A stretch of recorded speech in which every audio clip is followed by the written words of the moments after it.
श्रीमद्भागवत चतुर्थस्कन्ध 30 विदुर उवाच तदन्ते पचारे विदुर शुण मैत्रेय मुनिवर तुम्भे जे कहिथिल पूर्वे तपे प्रचेता भाई सर्वे हरि भजिबे एक भावे सेमाने रुद्र गीता स्तवे कह से देव गुरु ईश ताहांकु साध्य हेला किस से सर्व बड़ भाग्यवंत देखिले उमा देवी कांत से ताकु रुद्र गीता देले से तही जोग सिद्ध कले हरि को पाइबी के मंते यह काଳରେ किबा अंते।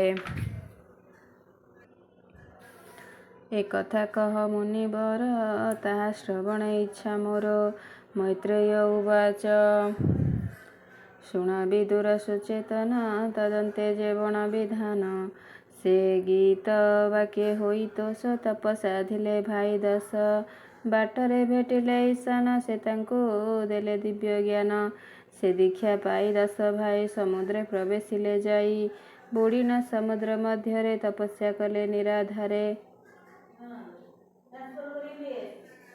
अयुत संवत्सर जाए से तप कले एकठाए तदन्ते देवनारायण दर्शन देले तत्क्षण हरिंक कांति शोभा कला ता देखी तांको दुख गला खगेन्द्र पृष्ठे दिव्य अंगे जेन्हे जीमुत मेरु शृंगे पीत वसन परिधाने जेन्हे तड़ित नव घने अति सुंदर सुभूषण सुग्रीव कंठे मणिगण रत्न समूहे शुद्ध कांति जे दिगे तिमिर नासंती शोभने नाही पटांतर गुरु सुंदर मनोहर मकर कुंडल श्रवणे रंजित नाना मणिगणे कंचन बदन शोभा करे कोटि अनंग दर्पहरे अष्ट आयुध संगे छंती सेवक सेवन करती देव समूहे मुनि जने सेवंती निगम वचने ताहांकु देखी दस भाई न मिले दंड प्राय होई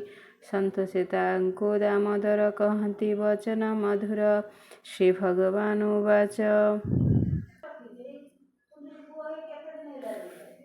शुण हे नृपति नंदन होइल तुम्भरे प्रसन्न जेणु कठोर तप कल एबे होइब तुम्भे भल जे हे पुत्रे बर माग देवा जेणु आंबर कल सेवा एक तो भावे दस भाई काहारी भेदा भेद नाही समान धर्म समशील एणु आंभरे जोग कल तुम्भर शुणी कीर्ति जस श्रवणे कलुष विनाश जे नर सज्जर उठिण तुम्भरे करिब स्मरण नहिब तांक भाई भेद सेमाने न पाइबे खेद सकल भूते समभाव खंडिबे दुख पराभव जे नित्य ए प्रातः संध्यारे रुद्र गीता स्तव करे मुक्तारे देखी काम्य वर शोभनमती हेब तार जेणु ए तुम्भे दस भाई पितार आज्ञा सिरे बही संतोषित आचरिल एणु लभिब कीर्ति भल विमला सुजस तुम्भर विख्यात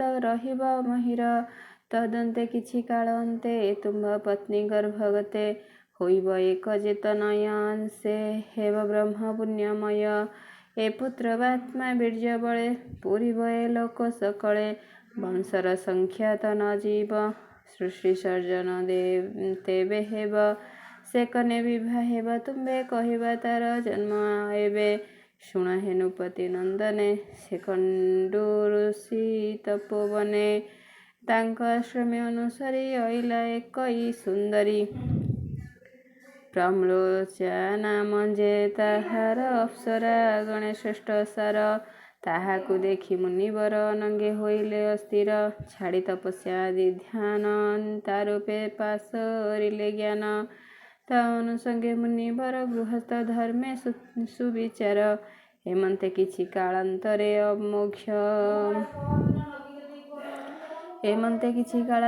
अमोघ वीर्य ता उदरे रहिला काल कर्म फले विधि संयोगे कर्म बळे ताहारी गर्भे एक कन्या होइला शुण शिले धन्या से कन्या बने त्यजा से कन्या बने त्यजा करी दक्षिणे गला निज पुरी से बने जेते वृक्ष थिले से सर्व कन्या को घेनिले से कन्या क्षुधारे विकले रोदन कला वृक्ष मूले ତାହାକୁ ଦେଖି ପୁରନ୍ଦର ଦୟାରେ ହୋଇଲେ କାତର। ତର୍ଜନୀ ଅଙ୍ଗୁଷ୍ଠି ତାହାର ତା ମୁଖେ ଦେଲେ ତୋଷ ଭର। ସେ ଇନ୍ଦ୍ର କରେ ସୁଧା ଥିଲା ତା ପାନେ କ୍ଷୁଧା ଦୂର ହେଲା। ଏମନ୍ତେ ସେ ବନେ ସୁନ୍ଦରୀ ରହିଲା କର୍ମ ଅନୁସରୀ। ସେ ଗୁଣବତୀ କନ୍ୟା ସାର ତା ଅନୁରୂପେ ତୁମ୍ଭେ ବର। ଆମ୍ଭର ଭକ୍ତ ତୁମ୍ଭ ପିତା ସୃଷ୍ଟି ସର୍ଜନେ କରି ଚିନ୍ତା। ତେଣୁ ତୁମ୍ଭକୁ ଆଜ୍ଞା ଦେଲେ ସୃଷ୍ଟିକର ତାଙ୍କ ବୋଲେ।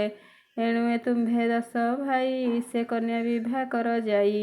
ସମାନ ଧର୍ମେ ତୁମ୍ଭେ ମାନେ ମୋର ବାକ୍ୟ ତୋଷ ମନେ।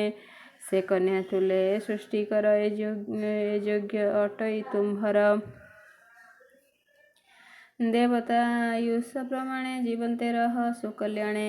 ପୃଥିବୀ ସୁଖେ ଭୋଗ କର ତ୍ରିବିଧ ତାପ ପରିହର। ଉପାଦେ କରିବ ଭକତି ବୈକୁଣ୍ଠେ କରିବ ବସତି। ଏ କର୍ମବନ୍ଧ ବିନାଶିବ ବିଷୟ ଭୋଗ ନ ଲାଗିବ। ହେ ଗୃହ ଧର୍ମେ ବସ୍ତୁ ଯେତେ ମୋତେ ସମର୍ପ ଶୁଦ୍ଧ ଚିତ୍ତେ। ଉଦାସୀ ଜନ ପ୍ରାୟ ହୋଇ ମୋର ଭକତି ହୃଦେ ଥାଇ। ତାକୁ ନ ଲାଗେ ମାୟା ମୋହ ହୁଡ଼େ ଦୁର୍ଜନ ବନ୍ଧୁ ସ୍ନେହ। ମୈତ୍ରେୟ ଉବାଚ। ମୈତ୍ରେୟ କହନ୍ତି ବିଦୁର ଏମନ୍ତ କହନ୍ତେ ଈଶ୍ୱର। ମୁଣ୍ଡ ନୁଆଁଇ 10 ଭାଇ ପ୍ରମାଣ କରନ୍ତି ବିନୟୀ। ସେ ମୁଖ ନିରୂପି ଚାହିଁଲେ ଆନନ୍ଦ ସାଗରେ ବୁଡ଼ିଲେ। ନମସ୍ତେ ପ୍ରଭୁ ଭଗବାନ ଏ ଭବୁ କରିବେ ମୋଚନ। ସ୍ତୁତି ପଠନେ 10 ଭାଇ ଶୁଣି ସନ୍ତୋଷେ ଭାବଗ୍ରାହୀ। ସମ୍ପୁନେ ଲୋଚନେ ଦେଖିବା ନିରତେ ଚରଣ ସେବିବା। ହେମନ୍ତେ ସେ ବାଞ୍ଛନ୍ତେ ମନ ହରି ହୋଇଲେ ଅନ୍ତର୍ଧ୍ୟାନ। ସେ ଯେ ପ୍ରଚେତା ଭାଇ 10 ଆକୁଳେ ଚାହିଁ 10 ଦିଶ। ନ ଦେଖି ପ୍ରଭୁ ଚକ୍ରଧର ସେ ଦିଗେ କରି ନମସ୍କାର। ବିଚ୍ଛେଦ ଶୋକେ ନିମଜ୍ଜିଲେ ଆନନ୍ଦ ସାଗରେ ବୁଡ଼ିଲେ। ପଡ଼ିଲେ ମୃତ ଶବ ଜାଣି ସେ ହରି ବିଚ୍ଛେଦ ଧରଣୀ। ଆତ୍ମା ବିହୀନେ ଯେତେ ଦେହି ଚେତନା ଶୂନ୍ୟ ସର୍ବ ଭାଇ।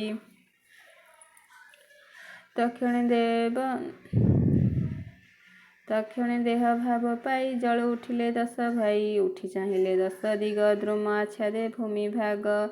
ଆକାଶ ଘୋଟି ବେଢ଼ିଛନ୍ତି ଦକ୍ଷିଣ ପ୍ରକୋପେ ଜଳନ୍ତି। ସର୍ବେ ବିଚାରି ଏକ ମନେ ବୃକ୍ଷ ନ ରଖିବା ଭୁବନେ।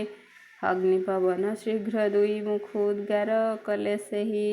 ସେ ଅଗ୍ନି ପବନ ବହିଲେ ସମସ୍ତ ଧୂମ ନାଶ ଗଲେ। ଅନିଳ ଅନଳ ପ୍ରତାପେ ଅତି ଉତ୍ସର୍ଗେ ଧୂମ ବ୍ୟାପେ।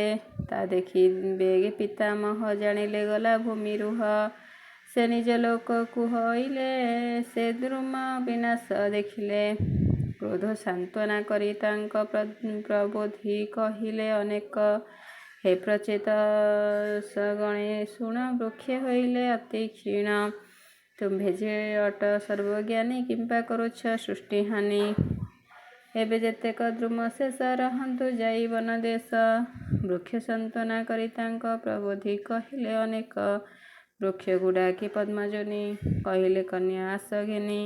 10 ଭାଇଙ୍କୁ କନ୍ୟା ଦେଇ ନିର୍ଭୟ ବନେ ରହ ଯାଇ। ପାଦପେ ବିଧି ବାକ୍ୟ ଶୁଣି ତାହାଙ୍କୁ ଦେଲେ କନ୍ୟା ଆଣି। ସେ କନ୍ୟା